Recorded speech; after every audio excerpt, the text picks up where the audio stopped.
আমরা আন্টার্কটিকাতে ল্যান্ড করেছি আর আগামী 50 ঘন্টা এখানে আমরা সার্ভাইভ করতে চলেছি। আমরা পৃথিবীর সবথেকে নিচে আর ঠান্ডা জায়গাতে রয়েছি। ঠান্ডায় মরার জন্য তৈরি। আর ওই চলে যাচ্ছে আমাদের প্লেন। ঠিক আছে পরে দেখা হচ্ছে। আর এখন ওই প্লেনটা চলে গেছে বয়েজ। তো আগামী 50 ঘন্টা আমাদের এখানেই থাকতে হবে। আমরা আটকে গেছি। প্রথমে আমাদের মাউন্টেনের দিকে ট্রেক করতে হবে যাতে জোরালো হাওয়া থেকে বাঁচা যায়। এত সুন্দর জায়গা আমি আজ পর্যন্ত দেখিনি। চুপ করো নোলান। আর বরফের ঝড়ও আসতে চলেছে। হায় রে কপাল, আবহাওয়া প্রথম থেকেই তো কি খারাপ। এটা খুবই খারাপ। ওহ না, আমাদের কপালটা তো দেখো, এখানে আসতেই বরফের ঝড় শুরু হয়ে গেল।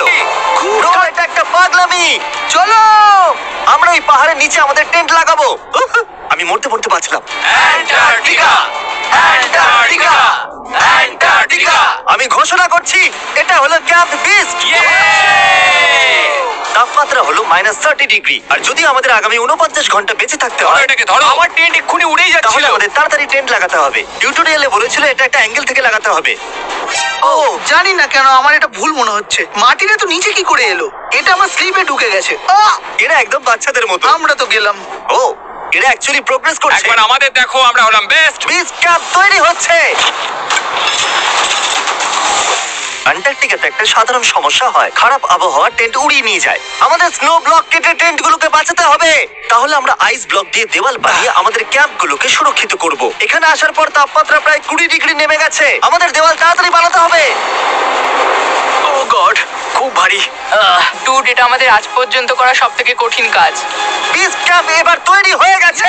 এখন যেহেতু বরফের দেওয়াল তৈরি হয়ে গেছে, আশা করবো হাওয়া এখন টেন্টগুলোকে ডোবে না। আন্টার্কটিকাতে মুশকিল এটাই যে এখানে সূর্য কখনোই ডোবে না, তাই দিন রাত বোঝাই যায় না। আমার পেট আমাকে বলে তাহলে দেবে তোমার পেট কি বলছে এখন? কিসের সময়? ডিনারের সময়। Welcome home honey. ও এখানে সব লাল লাল। আর আজ ডিনারে এমআরইজ আছে। জিমি, এটা বেকার। অ্যান্টার্কটিকাতে স্বাগত। যদি আপনারা ভাবেন যে প্ল্যানেটের নির্জন জায়গায় আমরা কি করে খাবার খাবো, তাহলে আমরা প্রথমে জল গরম করবো আর তারপর এই ফুটন্ত জলকে সাবধানে এই প্যাকেটের ভিতরে ঢালবো আর তারপর 10 মিনিটে খাবার তৈরি। আন্টার্কটিকাতে এইরকম ভাবেই খাবার খাওয়া হয়। সত্যি এর টেস্ট খুব দারুণ। আমার টেন্টে আছে নোলান আর ড্রিম। আর কাল, তোমার টেন্টে? আমি চ্যান্ডলার, স্যাপন্যাপ আর জর্জ। তোমরা ঘুমোবে তো? হ্যাঁ। আমি খুব টায়ার্ড, অসুস্থ। অ্যান্টার্কটিকা অসুস্থদের জন্য ঠিক জায়গা নয়। জিমি জানে না আমরা সুড়ঙ্গ তৈরি করছি। Oh my God! চলো যাওয়া যাক। সত্যি দারুণ ব্যাপার। ও এত বড় গর্ত বানিয়ে নিয়েছে।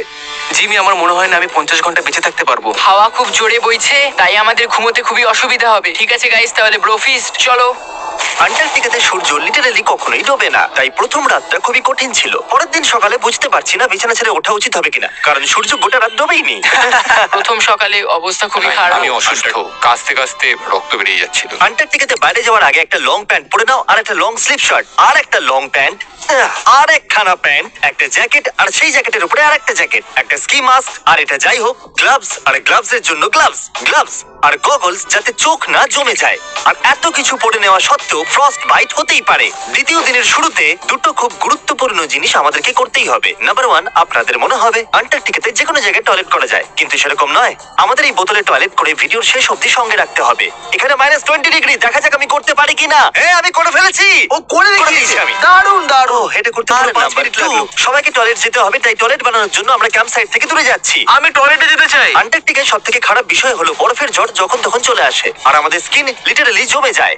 ওহ নো, আমাদের টেন্ট! বদমাশ টেন্ট, বদমাশ! ওটা ধরে রাখো। নিচে থাকো টেন্ট। কাজ করেছে। এই বাকেটটা হলো আমার টয়লেট আর ওটা হলো বাথরুম। আমি একজন ভালো মানুষ হয়ে ফিরে কেমন আসবো। হলো? আমার জীবনের সবথেকে খারাপ এক্সপেরিয়েন্স ছিল। ওখানে ওই মাউন্টেনটা দেখছো? আপাতত ওটার এখন কোনো নাম নেই, আর সবাই জানে মাউন্টেনের উপরে ওঠার পর আমরা ওটার নাম রাখতেই পারি। আমার সাথে কে কে যাবে? আমি নয়। আমি এক্ষুনি গিয়ে জিনিসপত্র নিয়ে আসছি। ঠিক আছে। আমি টেন্টে কিছু ভুলে গেছি। আবহাওয়া এতটাও ভালো নয়, হয়তো আমায় গিয়ে। এই, তুমি আমার সাথে মাউন্টেনে উঠবে। আমি এখানে একা দাঁড়িয়েছি বলে আমি পড়ে গেলে কারোর সাথে হুকটা ভালো থাকতে হবে তো। ভালো কথা যে হাওয়া দিচ্ছে না। সিরিয়াসলি, যেহেতু এই মাউন্টেনের কোনো নাম নেই, উঠি তাহলে আমরা ওটার নাম আমরা রাখতে পারবো। Bye guys. বাই। এখন অপারেশন হোল। Come on.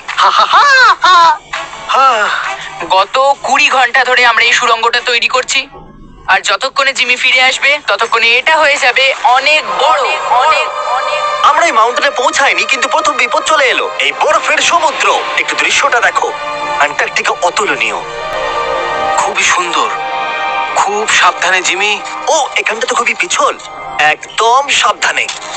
আজ পর্যন্ত এখানে 10 জনেরও কম লোক পা রেখেছে। আমরা ওই মাউন্টেনেই উঠতে চলেছি, চলো মরার আগে ওখানে যাওয়া যাক। সবাই একসাথে। ও মাই গড, দেখো পিছলে যেও না জানো। কি দারুণ, আমি ভয় পেয়ে আছি। আমার ডান দিকে একটা গড়ান আছে, আমি যদি পিছনে পড়ে যাই তো 2000 ফুট গড়াতে গড়াতে পড়বো। জিমি, কি? পুরো 30 ঘন্টা হয়ে গেছে। ও ইয়েস। এটা একটা বড় পাথর, মজা নয়, একদম মজা নয়। এখান থেকে পড়লে কি মরে যাবো? হ্যাঁ, 100%। কার্ল এখনো গর্ত খুঁড়ছে আর ওটা অনেকটাই গভীর হয়ে গেছে। ব্রো, এবার আমি এখান থেকে বেরোবো কি করে?